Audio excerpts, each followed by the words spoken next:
Argentina Argentina Argentina Argentina Argentina ഓയ് ഓയ് ഓയ് എന്താ പറയാനുള്ളത്? തൊള്ള തുറന്നോട്, തൊള്ള തുറക്കടോ, തൊള്ള തുറക്കടോ. ഫൈനലല്ലേ? ഫൈനലായ തോൽവി തോൽക്കും, പക്ഷെ പന്ത് കിട്ടാണ്ട് തോൽക്കുന്നൊക്കെ പറഞ്ഞിട്ടുണ്ടെങ്കിൽ നിങ്ങൾ കളിച്ചിരിക്കുന്ന നിങ്ങൾ ഇന്നലെ കളിച്ചിരിക്കുന്നോ? ഞങ്ങൾക്ക് സങ്കടം എന്താ അറിയോ? എന്താ സങ്കടം? ഞാൻ 70 മിനിറ്റ് കളിയുണ്ട്. ഈ 70 മിനിറ്റിൽ ഒരു ബോള് ഒരാരെ കാൽമ കിട്ടിയാൻ കണ്ടില്ല. മറ്റേ മെസ്സി ഇങ്ങനെ ഒരു അർജന്റീന ആരാധന്റെ രോഷം. സത്യോ ഉള്ള പറയണോ? അപ്പൊ എന്തിനാ ഓലാരാമ കൊണ്ടുവരുന്നുണ്ടോ? പറഞ്ഞല്ലേ ബൈക്ക് വരരുത്. നമ്മളെ ടീം പുറത്തായപ്പോ എന്തായാലും എലി പല്ല് നോക്കി. ഈ വേൾഡ് കപ്പിൽ ഇങ്ങനത്തെ ഒരു ചീഞ്ഞ മത്സരം ഇതുവരെ കണ്ടിട്ടില്ല. വേൾഡ് ക്ലാസ് ടീമാണ് പോലും, ഒരു പന്ത് പോലും കിട്ടിയിട്ടില്ല. ബ്രസീലിൽ ഓരോ മത്സരം തോൽക്കുമ്പോഴും ഓരോ ലിങ്ക് ഇട്ട് ഞാൻ എന്നെ ഇങ്ങനെ വെറുപ്പിക്കുന്ന ഒരു ചെങ്ങായി ഉണ്ടെങ്കിൽ ഇവൻ മാത്രമേ. ഇവനൊന്നും പറയാനില്ല.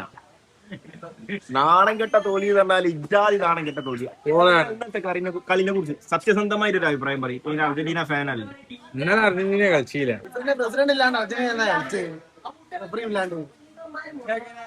പറയാലോ.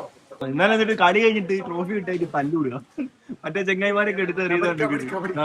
ഐ നിങ്ങളെ കൊണ്ട് നടക്കൂ, കുത്തി മറിച്ചിടുക, അതിന് നടക്കൂ. അത് മോശ. ബാപ്പയും മോനും കൂടിയോ മെഞ്ഞാന്ന് ഞാൻ ഇവിടെ വന്നപ്പോ ഡയലോഗ് ഇവനൊരു ജയിച്ച് ഇട്ട് വന്നപ്പോ നിങ്ങൾ ആദ്യം കണ്ടെത്തി പോയത് മെച്ചപ്പെട്ട് നോലോളിക്കുന്നു. ഞാൻ വീഡിയോ ലീവാന്നൊക്കെ പറയുന്നത്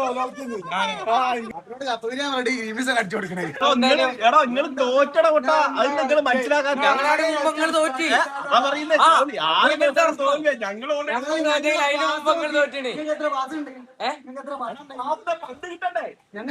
തൊള്ള കൂടിയില്ല അന്ന് നോക്കി. ഞാനിവിടെ വന്നപ്പോ പ്രാർത്ഥിച്ചതാ. ഒരു ചെക്കനൊരു ജയിച്ചിട്ട് ഇവിടെ വന്നപ്പോ നിങ്ങൾ എന്തൊക്കെയാ പറഞ്ഞത്? ഞാൻ ഫോട്ടോ അയ്യേ ഒരു പന്ത് പോലും കിട്ടാണ്ട് തോറ്റുപോയി. ഞാൻ പറഞ്ഞല്ലോ ഇന്നലെ ഈ ബൈക്കിൽ നിന്ന് ഇങ്ങോട്ട് വരാറുണ്ട്.